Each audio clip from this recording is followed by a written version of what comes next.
The restaurant was not crowded. Late afternoon, the quiet hour between lunch and dinner. Soft music, the clink of glasses, sunlight resting on polished tables. Harold noticed something he had begun noticing everywhere. Couples were greeted before him. A younger man walked in after him and was seated first. The host smiled, but the smile passed through him, as if it were meant for the room, not for him. He stood there holding his coat a moment longer than necessary, not angry, not surprised, just familiar with it. At 74, Harold had learned a peculiar change in the world. People were still polite to him.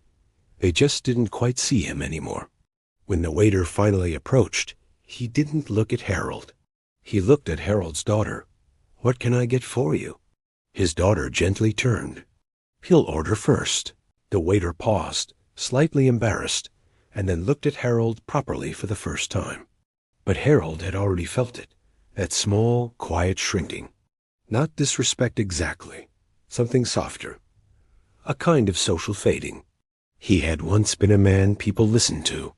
For 38 years he managed a hardware store. Contractors asked his opinion. Neighbors came for advice. Even strangers trusted his judgment within minutes. Now conversations stepped around him. Waiters addressed the younger person. Cashiers explained things slowly. People finished his sentences before he had begun them. It wasn't cruelty. It was assumption.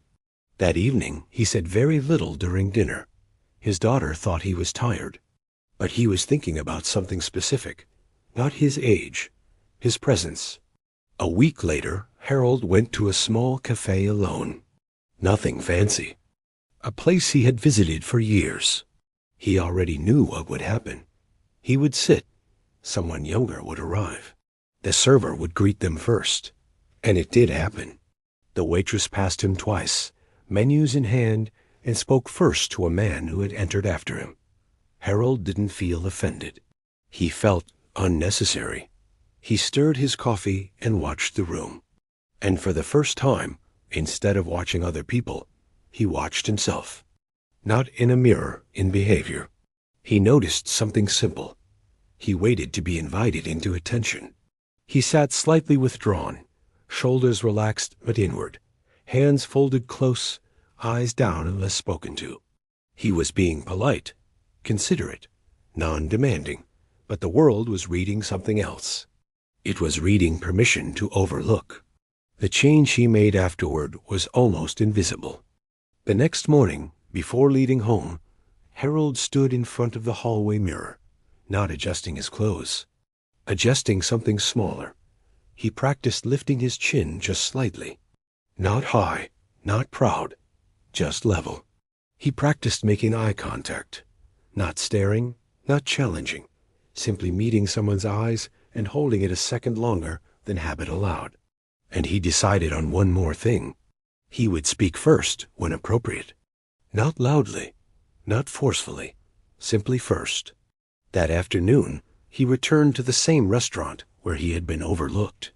The host glanced up as the door opened. Before the host could say anything, Harold gave a small nod and said calmly, "Good afternoon."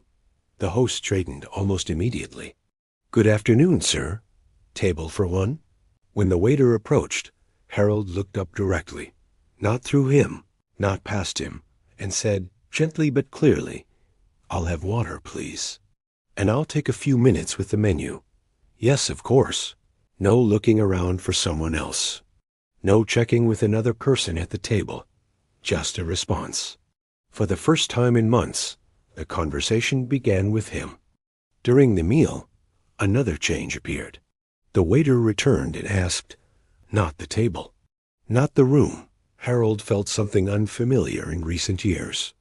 Not importance, placement.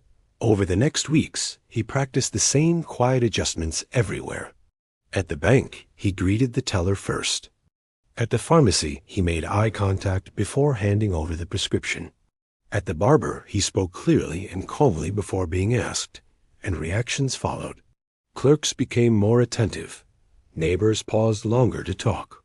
Younger men held conversations instead of giving quick nods. Even his grandson stopped interrupting him mid-sentence. No new clothes. No louder voice. Here is the simple truth Harold discovered. People do not respond only to age. They respond to cues. When a man's posture withdraws, his voice hesitates, and his eyes avoid contact, others unconsciously step forward to fill the space. Not to dismiss him, but to organize the interaction. The human mind quickly decides who is leading a social moment. It does this quietly, without intention. And when someone gently signals readiness, steady posture, calm voice, first greeting, the mind reorganizes again. Harold had not been losing respect. He had been surrendering initiative. The day the waiter spoke to him first was not about manners. It was about recognition. Weeks later, he returned to dinner with his daughter. Same restaurant, same lighting, similar crowd. This time the waiter approached and addressed him immediately. "Good evening, sir. Would you like to hear today's special?" She didn't need to correct anyone anymore. On the walk to the car, she said quietly, "You seem different lately." Harold thought for a moment. "I didn't change how people treat me," he said. "I changed the first moment they meet me." He wasn't trying to appear younger. He wasn't asking for status. He had simply resumed participating in the world instead of waiting for permission to enter it. Aging, he realized, does not remove a man from conversations. Silence without intention does. Presence is not loudness. It is not force. It is not dominance. It is a small signal that says, calmly and kindly, "I am here." So if you find the world speaking around you instead of to you, consider this gentle possibility. It may not be your years. It may be the first 5 seconds. Sometimes dignity returns not through demanding attention, but through quietly taking your place in it.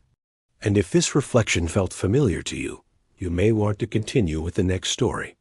There are other small moments, just as ordinary, where men rediscover they were never invisible at all.